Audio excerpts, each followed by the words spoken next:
What's up, guys? So, if you don't keep up with the news, Multiversus officially announced today they're shutting down after Season 5. Sadly, not too surprising here. Writing was on the wall.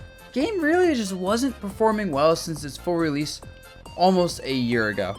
And there's so many reasons. This video is here to kind of just, let's break down the reasons, at least I think the reasons the game failed. This doesn't mean to shit on the game, you know, a lot of people put a lot of love and passion into it, and it just didn't work out for so many reasons. Now, I think the big thing that really caused a lot of people to stop caring initially about Multiversus was just the year-long break. It was such a weird decision, right? Where they have a beta, or a quote-unquote beta, basically felt like a full release of a game, you know? And it's pretty good, like, for a beta. Like, it has issues. I think singles especially is pretty lame, but, like, promising, and I think doubles is really fun. And I'll talk more about this later, but I think the doubles in that game, oh my god, it was such a fun time with buds. But, like, it, you know, it has a year or half-year break, whatever it was, and basically all they did was move it to Unreal Engine 5 in, like, the kind of the downtime. Which one, you know, people are creatures of habits. If you play something every day and you can't play it for half a year, you're going to break the habit, you're going to find something to replace the habit, game comes back out, it's not as exciting. Right? And that was, like, very obviously a mistake. I know there's a lot of issues with the game, people complaining about it. I think people are getting more negative on the game. But I don't know about that drop in the game completely for such a long time frame. Maybe because said, hey, this game's not getting updates for like half a year while we work on a full version, you can play the beta. You know, something. But yeah, I think that long break really was like a big catalyst for the game falling off. Now, with that said, I think especially disappointing was after this break, right? So, you know, they take the game offline, comes back, and it just didn't look better. In fact, it looked worse, which I thought was crazy, right? Because I don't know much about game development, but I feel like whatever engine they used before was fine. You know, there's a lot of things that could be worked on, but a lot of the issues in its presentation was like sound effects or some animation stuff, right? I think especially sound effects and music was really bad. And not fixing that in the full version of the game is like hitting people is not satisfying. And like animation is so goofy. Like some models looked a little bit out there. I think the art style in general, to be honest, they tried their best. They went a little too cartoony in some ways, even for like a cartoon platform fighter. And I don't know, it just didn't look good. Movement felt really bad. But I remember the big thing. Who remembers when we got like footage of the full game and it was slow as hell and everyone's like, hey, was this game slower than the beta, which was like, you know, sometimes a little bit slow. But it looked like everyone was like in mud. And we were all like, maybe it's bad players playing? Like, maybe it's like intentionally slowed down. Maybe, you know, we had a lot of thoughts. And the full game comes out, and no, that slow gameplay that was it. And everyone was saying, like, if you just made the game 30% faster, it'd be lit. My theory is, and I have no proof of this, pure speculation. I have a feeling in order to make the rollback netcode work, they had to slow the game down because the game did have issues with its rollback. I do remember it was like, oh my god, because like you just teleport hitboxes didn't really feel like they made sense. Granted, I think they also fixed a lot of hitbox stuff. But like my theory is, in order to make the rollback work better, they slowed the game down to the game's huge detriment because now it just felt bad. I also think maybe it was because in doubles it's such a chaotic game, and maybe the slowdown make doubles feel better, but singles especially. Ugh. Now, when the game fully released, oh my, there's so many videos on this, right? But the content and monetization stuff. First of all, when the game fully released, a lot of people didn't even have access to like skins they bought. I think there was like a currency that you had that was changed in the full release, and basically, if you wanted to use it to buy fighters, it was no longer usable for that. And there was just like a lot of weird stuff with the currency that every time I heard, I was like, oh, they're nickel and diming people and screwing them. It was so dumb how characters came out and you had to pay for them nowadays, or you had to grind the battle pass. Because like, there's some characters I would love to try it out, but there's no way I'm paying money for a game I'm not playing to try out a new character, or grinding 1 billion hours with characters I don't want to play. And I think that was one of those things where like, you know, so that really like drove people away. Like, I'm not really a big person on cosmetics. Like, I like playing a game to get my skins and whatever. If a game has good skins, I'll pay some money for it. Multiversus skins honestly weren't it. They were way too pricey, weren't that good looking, and you could just feel like the badness coming from it, which I think was a big part of it. Like, the vibe check wasn't there because of how the monetization was. And then, of course, you got the content. Like, there was like all that single player content with like the realms. I remember trying it out, and I was like, oh, it's just stat checks, grind these stat checks. And I was like, that's not fun. You know, try to play games for fun. Now, you want people to come back to your game and play the content. Just make it entertaining. You know, give us interesting challenges. You know, give us new modes. Just anything. And like, I feel like there's some cool ideas there, but it was all held back by the fact that it had to be made with the idea of how do we get money from people playing the game, as opposed to let's make a good game first, right? Because if I love the game, I'll spend $10 on a free-to-play game for a skin I like every now and then. Sure, like that, to me at least, it's one of those things where if I'm investing time into the game, I want to support it. I have no problem giving the devs money. I've played League of Legends on and off for like 10 years. I know that's very unfortunate if you guys didn't hear. I'm sorry. And like, I spent a good amount of money in that game because every time I play it, I'm like, ooh, I put like 40 hours into this game. I'm playing this character a lot. You know what? The big devs, they're doing me good. I'll probably win you overpriced skins. You got it. So yeah, and then, oh, that's all the stuff that, like, not even talking about the gameplay, right? Which I think is where we get to next. Where just, when you actually got past all these things, you got into a match, right?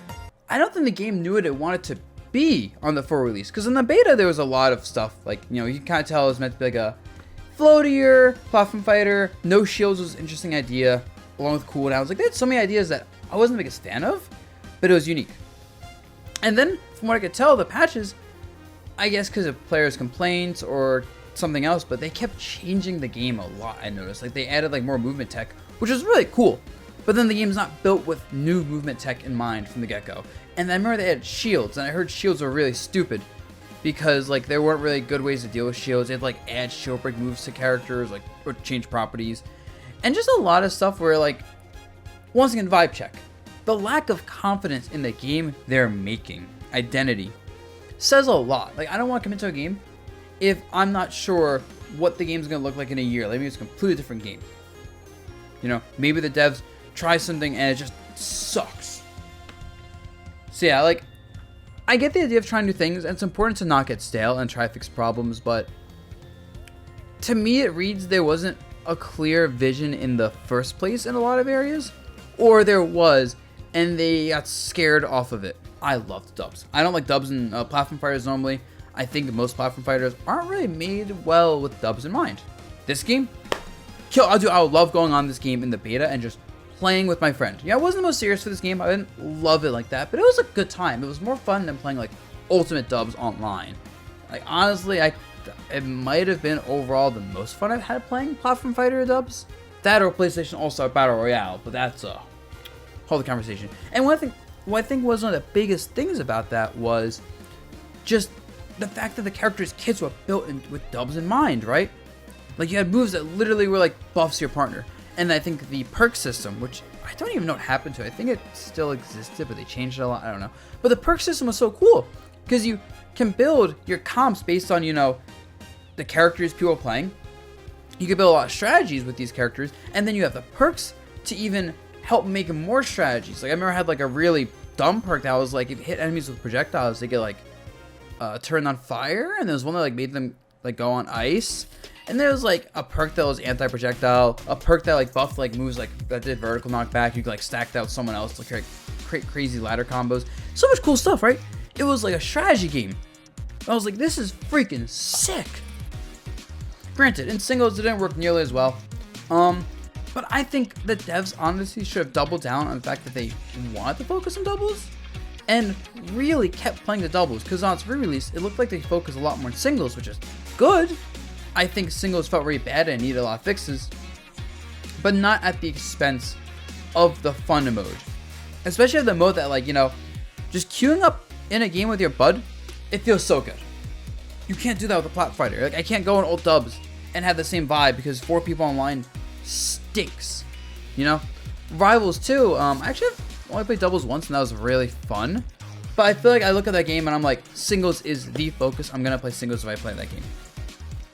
So I don't know, it had a very specific market, and it just threw that away in the re-release. And then finally, the actual gameplay itself was just not good. Just straight up. Like, I mentioned this many times. Singles was really bad. On the re-release, I tried playing it. I couldn't stomach it. The singles gameplay was even worse. Doubles didn't feel good either because they slowed everything down. It was just like, oh. And it was a lot of things, right? I like my slower platform fighters. You know, I always mention PlayStation All-Star Battle Royale. At least I always think about it. The game was bad but fun. You know, I love Smash 4 a lot. You know, I liked playing Brawl, as broken as that game's meta was. And like, yeah, like I like slower platform fighters. With that said, this game was too slow even for me. Oh my god, everyone was just felt so slow. Though, like, the whole cooldown mechanic wasn't good. A lot of the movesets also just felt incomplete. There's just so many like little things. I can make like a whole video probably breaking down everything wrong with the gameplay, but it just never flowed well. And I think that was mostly because how floaty characters were. How when you jump, you're in the air for forever, along with how every character could dodge. And I think also like being able to land with, not really land with aerials. So you did an aerial, you touched the ground, you just kind of floated there doing the aerial. It didn't pass the vibe check once again. I also think balance issues were a huge part of it, where every time I played, it was like you could see the imbalance of the roster. Like, oh, a character has easy 0 deaths. Oh, this character has absolutely nothing. And normally balance, you know, we expect every game to not be perfectly balanced. That's fine. But there should be some semblance of balance, as opposed to just, oh, I don't feel like I deserve to win or lose based on the characters on the screen. So yeah, it's very unfortunate because, you know, there was, I'm not sure if I say rumors at this point. I think it's confirmed that Riot wanted to make a platform fighter, and they stopped because Multiversus is so poorly received. You know, I'm glad that we have Rivals 2, which I think is a very good game. No characters fit me for that game right now, sadly, so I'm kind of not playing it. Waiting for Opsa. But like, I'm glad we have, you know, that to rival Smash. We're eventually have a new Smash game. But it sucks because the platform fighter genre feels so like, we're so close. So many people try to make great games, and there's always just something wrong. And this game in particular just feels like it was a failure from like the management side with all these things. So yeah, it sucks, man. It sucks. I think everyone can agree with that. And I just want to talk about it. And guys, let me know what you think went wrong in the comments below. Like, do you agree with all these points? What would you add to this? You know, there's anything that is, I can't speak today. I'm so sorry. My brain is just not functioning right now. Yeah, is there anything that you disagree with on me? Maybe you think the game fucking looked sick, or you loved the $20 swimsuit outfits on characters that look like they could be on a mobile game.